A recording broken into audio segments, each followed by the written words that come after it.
என்ன பார்த்துதான் எல்லாரும் பயப்படுவாங்க. ஆனா நான் பார்த்து பயப்படுற ஒரே ஆளு ஏசப்பா மட்டும்தான். திட்டம் போட்டு மிரட்டிடலாம் என்று எண்ணாதே, திட்டம் போட்டு மிரட்டிடலாம் என்று எண்ணாதே, கட்டி போட்டு மடக்கிடலான்னு கனவு காணாதே, கட்டி போட்டு மடக்கிடலான்னு கனவு காணாதே. முட்டி போட்டு செபிச்சானன்னா நீ முதுக காட்டி ஓடிடுவ, முட்டி போட்டு செபிச்சானன்னா நீ முதுக காட்டி ஓடிடுவ.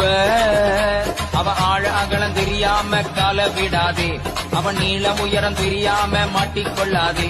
அவ ஆழ அகலம் தெரியாம கால விடாதே, அவன் நீளம் உயரம் தெரியாம மாட்டிக்கொள்ளாதே. அவ வெட்ட வெட்ட வளருவான், கொட்ட கொட்ட உயருவான். கிறிஸ்தவனை டிஸ்டர்ப் பண்ணாதே, அவனை அசால்ட்டாக எண்ணி விடாதே.